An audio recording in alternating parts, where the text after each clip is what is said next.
Hello students, कैसे हैं आप? अच्छे होंगे। Stay home, stay safe, okay, during corona. तो आज हम जो चैप्टर नंबर 1 चल रहा था उसको कंटिन्यूस करते हैं। पार्ट 4 के अंदर आ गए हैं हम, जिसके अंदर हम आज पढ़ेंगे प्रॉपर्टीज। जो मैंने पिछले वीडियो में आपको कहा था कि नेक्स्ट वीडियो में प्रॉपर्टीज पढ़नी है। तो properties of addition of rational numbers. तो बेसिकली हमें प्रॉपर्टीज का मीनिंग समझना है। अगर प्रॉपर्टीज का मीनिंग समझेंगे तो सब्ट्रैक्शन में भी हमारे लिए हेल्प होगी, मल्टीप्लीकेशन में और डिवाइड में, सब में हेल्प हो जाएगी अगर प्रॉपर्टीज समझ में आई। तो सबसे पहले अगर हम प्रॉपर्टी की बात करें तो पहली प्रॉपर्टी क्लोजर प्रॉपर्टी। इसका मीनिंग क्या है? देखो, हमने पढ़ा था कि सर ए प्लस बी करें तो आंसर आता है सी। कोई भी टू नंबर को ऐड करेंगे तो एक आंसर आएगा, वो भी एक नंबर ही होगा। तो ऐसा हम जब करते हैं तो हमारे लिए प्रॉपर्टी समझनी है क्लोजर। ए बी क्या है? Rational number. बी बी क्या है? Rational number. तो इन दो रेशनल नंबर्स को जब ऐड करेंगे तो लास्ट जो नंबर आएगा वो भी क्या आना चाहिए? Rational number. बात समझ में आई कि जब भी टू रेशनल नंबर्स को ऐड करें तो जो उनका आंसर होगा वो भी अगर रेशनल नंबर आता है तो वो क्लोजर प्रॉपर्टी के अंडर होता है। ठीक है, तो पेज नंबर 13 के ऊपर ये गिवन है। ठीक है, तो इसका मीनिंग समझ में आया क्लोजर प्रॉपर्टी का। ठीक है, ऐसे में थोड़ा सा मीनिंग कम्यूटेटिव का बता देता हूं। कम्यूटेटिव का मीनिंग क्या है कि अगर a प्लस बी किया, दो नंबर्स को है जैसे a और b दोनों को ऐड किया, वो इक्वल होना चाहिए। उन दोनों को कन्वर्स में भी ऐड करें, मींस b प्लस a करें तब भी सही होना चाहिए। मींस 2 प्लस 3 करते हैं या 3 प्लस 2 करते हैं तो आंसर क्या आता है? दोनों में 5 आता है। तो वैसा ही आना चाहिए, उसको बोलते हैं कम्यूटेटिव प्रॉपर्टी। अब यहाँ पे a और b क्या है? हमारे रेशनल नंबर्स हैं। नेक्स्ट है एसोसिएटिव प्रॉपर्टीज। एसोसिएटिव प्रॉपर्टी का मीनिंग क्या है? ए प्लस बी प्लस सी, कोई 3 नंबर्स है उनको एक साथ ऐड करो या फिर ग्रुप में। Means like A plus B किया पहले तुमने, उसका जो आंसर आया उसमें सी को ऐड किया, वो इक्वल होना चाहिए। ए को बाद में ऐड करेंगे, पहले बी प्लस सी को ऐड करेंगे। ठीक है, मींस 2 2 के पेयर बनाकर, अगर इसमें 2 का पेयर बनाया फिर थर्ड नंबर को ऐड करें, कोई 2 नंबर को ऐड करके उसमें थर्ड नंबर ऐड करें और तीनों नंबर सेम हो, रेशनल नंबर्स हो, तो हमारे आंसर इक्वल आने चाहिए। तो वो उसके एसोसिएटिव प्रॉपर्टी उस पर अप्लीकेबल होगी। देखो a प्लस बी सी, ये तीनों है क्या? Rational number. समझे? नेक्स्ट है existence of additive identity. Identity का मीनिंग होता है फिक्स होना। ठीक है ना। प्रॉपर्टी का मीनिंग होता है कभी अप्लाई होना या नहीं होना। कोई कंडीशन होगी वो सक्सेसफुल होगी या नहीं होगी, वो फिक्स नहीं होती है। लेकिन आइडेंटिटी का मतलब होता है फिक्स होना। अब एग्जिस्टेंस करना है कि एडिटिव आइडेंटिटी होती है कि नहीं होती। इसका मीनिंग क्या है कि कोई भी नंबर है उसमें कितना ऐड करें कि उसका आंसर वही रहे। तो इसका मीनिंग है उसमें 0 ऐड करो, यही होता है। ठीक है ना। तो एडिटिव आइडेंटिटी क्या होती है? जब भी किसी नंबर में 0 ऐड करते हैं तो उसका आंसर सेम आता है, उसको बोलते हैं एडिटिव आइडेंटिटी। पेज नंबर 14 पे है। ठीक है ना। बुक में से मैं पिक्चर भेज दूंगा और उन्हीं पिक्चर्स के अंदर तुम्हारे को होमवर्क भी मिलता है। ठीक है ना। उसके नीचे स्क्रॉल करना, लास्ट स्लाइड होगी वो होमवर्क की स्लाइड होगी विथ डेट, सबमिशन डेट के साथ। ठीक है ना। तो थोड़ा सा ध्यान दो, तुम होमवर्क कर रहे हो। नेक्स्ट है existence of additive inverse. Means देखो दोनों में कंफ्यूज मत होना, आइडेंटिटी और एडिटिव इनवर्स में। देखो मैं कहूं कि 2 में क्या ऐड करें कि आंसर 0 आए।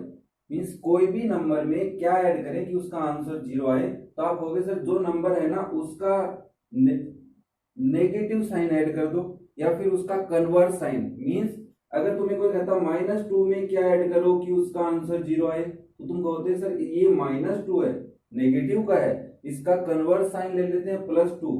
तो कोई भी नंबर, नेगेटिव के नंबर में प्लस का नंबर ऐड करते हैं और प्लस के नंबर में नेगेटिव, तो वो उसकी आइडेंटिटी को फॉलो करता है। और वो आइडेंटिटी कौन सी होती है? Additive inverse identity. इनवर्स का मीन्स उल्टा, है ना, चेंज होना। तो वैसे ही, तो समझ में आई बात। तो ये प्रॉपर्टी हमें किस पे अप्लीकेबल करनी है, अप्लाई करनी है? रेशनल नंबर्स पे। एग्जांपल्स के थ्रू समझाता हूँ। देखो तुमने कल वाले जो क्वेश्चंस किए थे, जो एग्जांपल्स मैंने तुमको होमवर्क में दिया था, वो तुमने बुक के मेथड से किए। कुछ बच्चों ने मेरे वाले मेथड, जो मैंने मेथड समझाया था उससे भी किया। तो तुम्हें जो मैंने मेथड बताया वो अप्लीकेबल बनाना है, क्योंकि वो तो बच्चों का था, तुमने पिछली क्लासेस में भी अप्लाई किया था। जल्दी क्विक प्रोसेस उसी से होता है, वही प्रोसेस अप्लीकेबल होता है, आगे तुम्हें वही मिलेगा। तो वो जो प्रोसेस था और मैंने बताया वो प्रोसेस भी बताता हूँ, और जो तुमने बुक से अप्लीकेबल किया वो वाला भी। देखो एग्जांपल जो बुक का था, एग्जांपल नंबर 2, वो था -1/2 एंड -1/3, दोनों को ऐड करना है। तो एक तो प्रोसेस है कि सर इसको ऐड करना है इसके साथ, ठीक है। अब एक तो था कि दोनों 2 और 3 दोनों का एलसीएम लिया, 6 आया, 2 का डिवाइड किया तो -1 मल्टीप्लाई बाई 3 प्लस 3 का डिवाइड किया 6 में 2 आया तो -1 इंटू 2 तो -3 -2/6, ठीक है। तो हो गए -5/6। ये वाला मेथड था जो मैंने तुमको बताया। अब तुमने क्या किया देखो, सेम प्रोसेस है, कोई आंसर चेंज नहीं होता है, प्लस करना है -1/3 के साथ। हम यहाँ पे ही इनके डिनोमिनेटर सेम कर ले तो हमारे को पता है कि जब भी कोई दो नंबर होते हैं लाइक 2/3 प्लस 1/3 दोनों को ऐड करना था, अगर डिनोमिनेटर सेम है तो हमें ऊपर वाले नंबर में कोई चेंज नहीं करना, डायरेक्ट ऐड कर लेते हैं, तो 3/3 आ गया, ठीक है। तो तुमने यही प्रोसेस यहाँ अप्लाई करने की कोशिश करते हैं बुक वाले मेथड में। देखो सबसे पहले तुम्हें इसका और इसका डिनोमिनेटर लेना है, 2 एंड 3, दोनों के डिनोमिनेटर क्या है 2 एंड 3, तो दोनों का एलसीएम कितना आया 6। अब हमें क्या करना है, एलसीएम लिया, यहाँ पे भी लेते थे, अब हमें करना है कि दोनों के डिनोमिनेटर को 6 बनाना है, ठीक है। तो सबसे पहले 1/2 को 6 बनाने के लिए 2 को किससे मल्टीप्लाई करें 3 से। अब नीचे अगर तुम्हें मल्टीप्लाई करना है तो ऊपर तो करना ही पड़ेगा, तो ऊपर किससे करना पड़ेगा 3 से, ये हो गया नंबर, प्लस -1/3। अब 3 है, 3 को क्या बनाना है 6, किससे मल्टीप्लाई करना पड़ेगा 2 से, तो ऊपर भी किससे करना पड़ेगा 2 से। अभी हो गया -1/6 प्लस -1/6, -1/6, इनका एलसीएम ले लो, कितना आएगा 6, ये हो गया -1 और ये भी हो गया -1, तो -2/6, ठीक है। 3 2 6, 2 3 6, 3 2 6। अच्छा ऊपर नहीं लिखे ना, -3 और -2, अब ये कितने होंगे -3 -2 और ये हो गया -5। तो ये मेथड थोड़ा लेंथी लगता है या थोड़ा डिफिकल्ट भी लगता है, ज्यादा प्रोसेस करने पड़ते हैं, लेकिन इसको तुमने समझा तो बहुत इजी लगता है तुमको। तुम ट्राई करना, इस पे प्रैक्टिस करोगे तो ये इजी हो जाएगा, और यही प्रोसेस हमें अप्लाई रखना है, ठीक है ना। तो तुमने एग्जांपल जो किए वो ठीक है, अब आगे वाले क्वेश्चंस इस तरीके से करने, इस मेथड से करने हैं, अच्छे से सुन लो आप, ठीक है ना। चलिए फिर फर्स्ट प्रॉपर्टी जो क्लोजर प्रॉपर्टी है, बुक वाला एग्जांपल बता रहा हूँ, फिर मैं तुम्हें होमवर्क दूंगा, वो नए एग्जांपल मिलेंगे, बुक से नहीं दूंगा कहीं से भी, ठीक है ना, ध्यान से सुन लेना।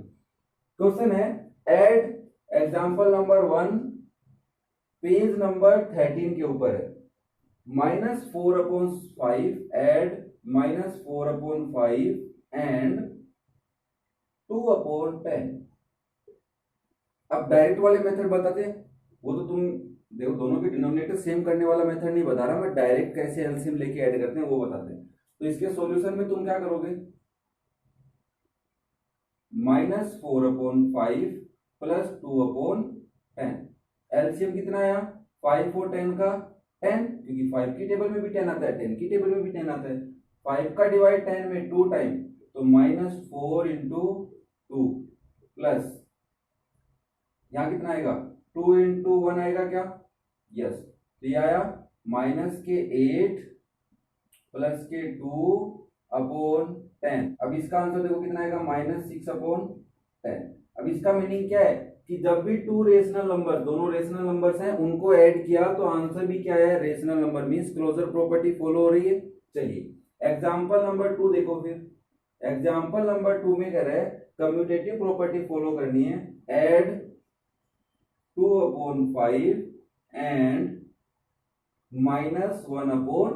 तो इसके सॉल्यूशन में क्या लिखेंगे, हमें क्या प्रूव करना है, हमें प्रूव करना है 2/5 plus -1/2 is equal to -1/2 plus 2/5, ये लाना है, यस और नो।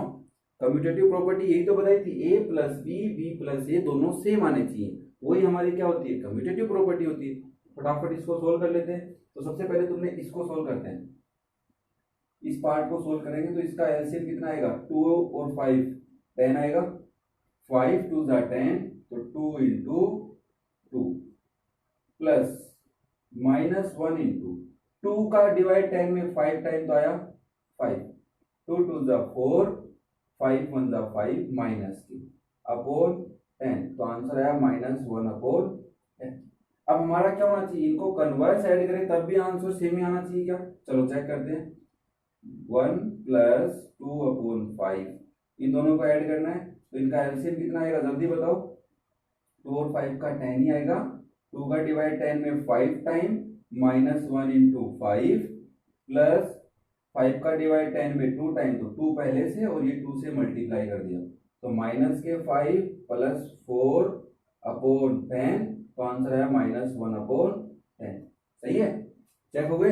देयरफॉर जब भी टू रेशनल नंबर्स को कन्वर्स ऐड करें या फिर डायरेक्ट ऐड करें तो भी वो क्या होते हैं, सेम होते हैं, मींस दोनों का आंसर सेम आता है। तो इसमें प्रॉपर्टी में लिखा है two rational number can be added in any order, ठीक है, टू रेशनल देन, तो इससे हमें क्या समझ आया कि कोई भी टू रेशनल नंबर्स को किसी भी ऑर्डर में ऐड कर लो, आंसर सेम आना है। ओके, चलो एग्जांपल नंबर 2 भी हो गया। नेक्स्ट प्रॉपर्टी है वो थोड़ी लंबी पड़ती है, तो हमें डिस्कस अच्छे से समझना है उसको। देखो एसोसिएटिव प्रॉपर्टी, एग्जांपल नंबर 3 जो बुक का है वही समझा रहा हूं मैं यहाँ पे। एग्जांपल नंबर 3 देखो, एसोसिएटिव प्रॉपर्टी में क्या करना था, याद करो थोड़ा सा, क्या था कि ए को प्लस बी करना था, उसको होल ब्रैकेट में बंद करके सी को बाद में ऐड करना था, ये प्रॉपर्टी थी क्या? मैं यहाँ पे लिख देता हूँ, ए प्लस बी प्लस सी इक्वल आना चाहिए ए प्लस बी प्लस सी, यही थी क्या? याद करो, अभी बताया था मैंने थोड़ी देर पहले। हाँ, तो हमें नंबर क्या गिवन है, देखो वेरीफाई द एसोसिएटिव प्रॉपर्टी, ऐसा क्वेश्चन आएगा कि verify the associative property, verify the associative property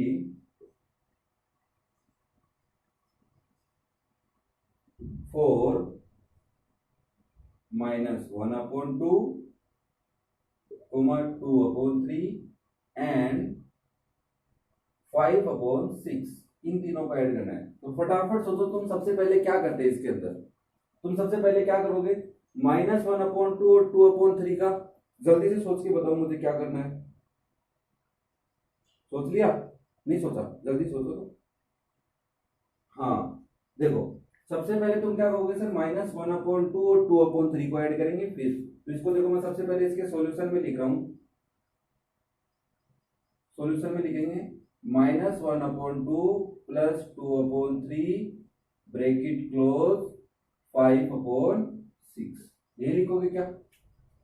ये सुनो, यही लिखोगे ना सबसे पहले। ओके, तो सबसे इसका आंसर निकालना है, तो सबसे पहले इन दोनों को ऐड करना है, तो इनका एलसीएम लो भाई। 2 एंड 3 का एलसीएम आया 6, -1 इंटू 2 का डिवाइड 6 में 3 टाइम प्लस 2 इंटू 3 का डिवाइड 6 में 2 टाइम, तो यहाँ पे आ गया 2 प्लस 5 अपॉन 6। अब देखो यहाँ पे 6 है, -3, 1 इंटू -1 -3, 2 इंटू 2 प्लस के 4 प्लस 5 अपॉन 6, वो उधर चल रहे हैं एक बार, उनको ऐड नहीं कर सकते ना। -3 प्लस 4 तो आ गया 1 अपॉन 6 प्लस 5 अपॉन 6, दोनों का एलसीएम सेम नंबर है तो सेम ही एलसीएम होगा। 1 प्लस 5 तो आया 6 अपॉन 6, तो इज इक्वल टू आ गया 1। ये रेशनल नंबर हो सही, वैसे तो 1 तो रेशनल नंबर ही हमने पढ़े थे क्वेश्चन नंबर 1 के अंदर। और तुमने क्वेश्चन नंबर 1 कौन सी बुक से किया, उसके अंदर पाई है तो नहीं क्वेश्चन नंबर 1 के अंदर? चेक करना एक्सरसाइज 1.1 में तुमने जो क्वेश्चंस किए हैं क्वेश्चन नंबर 1 में पाई कहाँ था, पेज नंबर 12 पे एक्सरसाइज 1.1 है, उसमें पाई बुक के क्वेश्चन में तो नहीं है, लेकिन तुमने होमवर्क में किया है, तो वो चेक करना तुमने कहाँ से किया है, मुझे कमेंट करके मैसेज करके जरूर बताना कि हमने यहाँ से किया था सर वो। अब यहाँ पे देखो, इसको तुम कैसे ऐड करना था सेकंड प्रोसेस में, ए है -1 अपॉन 2 प्लस बी प्लस सी, तो 2 अपॉन 3 प्लस 5 अपॉन 6। इस नंबर को इस प्रोसेस से ऐड करें तब भी आंसर क्या आना चाहिए, 1, तभी तो हमारी एसोसिएटिव प्रॉपर्टी होगी। चलिए, तो सबसे पहले -1 अपॉन 2 ऐसे का ऐसा है, प्लस इन दोनों का एलसीएम कितना आएगा, 3 और 6 का 6, क्योंकि 6 में 3 का डिवाइड भी जाता है, 6 का डिवाइड भी जा रहा है। ओके, 3 का डिवाइड 6 में 2 टाइम, तो पहले से 2 है, 2 इंटू 2 प्लस 5 इंटू 1, वाई 1, क्योंकि 6 का डिवाइड 6 1 जा 6, तो 1 आया। अब ये -1/2 है plus 2 to the 4 plus 5/6 -1/2 plus 4 plus 5 9/6। LCM कितना होगा दोनों का? एलसीएम होगा 6। 2 का डिवाइड 6 में 3 टाइम, तो -1 into 3 प्लस 9 into 1। यस और नो? जल्दी से बताओ, 9 into 1 होगा क्या? यस। तो -3 प्लस 9/6। अब -3 है प्लस के 9 है, तो आंसर कितना आएगा? दोनों का डिफरेंस कितना है? 9 और 3 का 6। साइन किसका बड़ा है? प्लस वाले का। तो आंसर आया 6/6, जिसकी वैल्यू आती है 1। तो ये हमें 1 ही वैल्यू चाहिए थी, इधर भी 1 है, मींस वेरीफाई हो गई हमारी एसोसिएटिव प्रॉपर्टी। तो हम क्या करेंगे, कोई भी 3 नंबर को किसी भी ऑर्डर में ऐड करो, कोई भी 3 रेशनल नंबर को किसी भी ऑर्डर में ऐड कर सकते हैं। ओके, नेक्स्ट है एग्जिस्टेंस ऑफ एडिटिव आइडेंटिटी, जो पेज नंबर 14 पे है। ठीक है, तो एडिटिव आइडेंटिटी का मीनिंग तो सिंपल सा है, यस और नो? क्या है एडिटिव आइडेंटिटी? कि कोई भी नंबर में कितना ऐड करो कि क्या आंसर आना चाहिए? यस, सेम नंबर आना चाहिए। तो इसके लिए एग्जांपल नंबर 4 गिवन है। एग्जांपल 4, तो एग्जांपल 4 में क्या लिखा? Find the additive identity of rational number -5/7। -5/7 की एडिटिव आइडेंटिटी फाइंड आउट करनी है। तो इसके सॉल्यूशन में देखो कैसे फाइंड आउट करोगे तुम। सबसे पहले तुम चेक करोगे सर इसके अंदर क्या ऐड करें। 0 ऐड कर सकते हैं, यस, तो या फिर 0 में इस नंबर को ऐड कर दो। देखो -5/7 प्लस 0 किया, तो इसका एलसीएम कितना आया? अब देखो इसमें सिंपल सा प्रोसेस है, यहाँ पे 0 है ना, 5/7 प्लस 0/7 लिख दो। एलसीएम लिया 7, तो -5 प्लस 0 तो आया -5/7। बस समझाने के लिए, वैसे तो हमें डायरेक्ट लिखना है कि एडिटिव आइडेंटिटी क्या होती है, 0। तो कोई क्वेश्चन बनेगा वो समझना कैसे बना सकता है क्वेश्चन। अब सिंपली तुम कहोगे 0 प्लस -5/7, तो भी क्या आएगा? -5/7 ही आएगा। ठीक है, अब इसके ऊपर एक सिंपल सा क्वेश्चन बन सकता है, लाइक वो तुमसे ऐसे पूछ ले, 5/9 plus how much is equal to 5/9। तुम यहाँ पे क्या लिखोगे? कौन सी प्रॉपर्टी फॉलो करोगे यहाँ पे? यस, एडिटिव आइडेंटिटी वाली प्रॉपर्टी फॉलो करेंगे, एग्जिस्टेंस वाली। क्यों? यहाँ पे कितना आएगा आंसर? 0। आई बात समझ में? अब ये जो नेक्स्ट है ना, ये थोड़ा इंपॉर्टेंट है, इसको और भी अच्छे से समझेंगे। एग्जिस्टेंस ऑफ एडिटिव इनवर्स, ये तो सिंपल सी थी आइडेंटिटी वाली की, कोई भी नंबर में 0 ऐड करो तो आंसर क्या आना है? सेम आना है। नेक्स्ट है एग्जिस्टेंस ऑफ एडिटिव इनवर्स। इसका मीनिंग समझो, देखो एग्जाम्पल नंबर 5 क्वेश्चन है, what is the additive inverse of the rational number -5/7। Same ही है, इसका एडिटिव इनवर्स क्या होगा? अब हमें ये तो पता चला ना एडिटिव इनवर्स का मतलब क्या होता है, ये तो समझ में आया क्या होता है। यस, कोई भी नंबर में क्या ऐड करें कि उसका आंसर 0 आए। कोई भी रेशनल नंबर में कौन से रेशनल नंबर को ऐड करें कि आंसर क्या है? 0। तो सॉल्यूशन में सबसे पहले हम क्या कर सकते हैं, -5/7 है, तुम समझ गए, इसके अंदर क्या ऐड करोगे? 5/7। कैसे आया आंसर 0? एलसीएम दोनों का 7, -5 into 1 plus 5 into 1 is equal to -5 plus 5/7 0/7, क्योंकि -5 प्लस 5 0 हो गए। या फिर तुम कहोगे सर 5/7 प्लस -5/7। अब मैं इसको, इस नंबर को, इन दोनों नंबर को ऐसे ऐड कर रहा हूं, तो कौन सी प्रॉपर्टी हो रही है? देखो a plus B, B plus A plus B plus A, कौन सी प्रॉपर्टी थी? कम्यूटेटिव प्रॉपर्टी थी। याद रखो कि दो नंबर को कन्वर्स कैसे भी ऐड करें तो वो प्रॉपर्टी होती है कम्यूटेटिव प्रॉपर्टी। सिंपली तुम इसमें भी क्या लोगे LCM? 7 5 into 1 plus -5 into 1, LCM आया 7, 5 minus 5 0/7। आया समझ में? तो यहां तक तो ठीक था, ये तो हो गया सर हमारा एग्जिस्टेंस ऑफ एडिटिव इनवर्स। तो अब कोई भी नंबर को कैसे भी ऐड करें तो वो आंसर क्या आना है? 0 ही आना है। अब इसने एक प्रॉपर्टी ऐसे लिखा हुआ है, P/Q plus -P/Q is equal to minus P upon Q plus P upon Q is equal to 0। Commutative property यहाँ तक है क्या? ये कम्यूटेटिव प्रॉपर्टी है, 0 लगाते ही क्या हो जाएगा कि हम समझ रहे हैं कि सर कोई भी नंबर में उसका पॉजिटिव में नेगेटिव का है, नेगेटिव नंबर में positive rational number, same numbers को ऐड करते हैं डिजिट्स को, तो आंसर क्या आता है? 0 आता है। अब तुम इसके लिखो एग्जांपल्स जो तुम्हें करने हैं, मैं लिखवा रहा हूँ, तुम लिखना होमवर्क में, या फिर मैं तुम्हें फोटो दे देता हूँ, उसकी फोटो में दे दूंगा होमवर्क, ठीक है ना, पीडीएफ की फॉर्म में व्हाट्सएप पे आ जाएगी, तो वो तुम्हें होमवर्क करके, अब जिसके पास नोटबुक्स नहीं है, विलेज में नोटबुक्स नहीं मिल रही है, शॉप्स ओपन नहीं है, तो भाई वो एक बार रफ नोटबुक में करके मुझे अपने रफ नोटबुक बनाए एक अच्छी सी, कोई भी पुरानी नोटबुक है उसको रफ नोटबुक बना लीजिए और उसके अंदर होमवर्क कर लीजिए, तो तुम्हें कुछ तो मिलेगा कि हाँ हमने यहाँ पे पढ़े थे, ऐसे पढ़े थे, उसको फिर नोटबुक जब भी तुम्हारी शॉप्स खुल जाए उनको बाय कर लेना और उसमें कॉपी कर लेना, ठीक है। तो मुझे होमवर्क जरूर प्रोवाइड कराना तुम्हारे को, याद रखना इस बात को। कब करवाना है? जब ये वीडियो है उसके 24 मीन्स नेक्स्ट डे को, जैसे आज दोपहर को आ जाए, मान लो लेट करो कि आज 12 PM के आसपास आए, तो कल 9 AM से पहले तुम्हें होमवर्क सबमिट करवाना है। ओके, कैसा लगा? समझ में आई बातें? कोई डाउट्स हो तो मुझे मैसेज कर देना, मैं नेक्स्ट वीडियो में वो डाउट्स आपके क्लियर करने की कोशिश करूंगा। Thank you.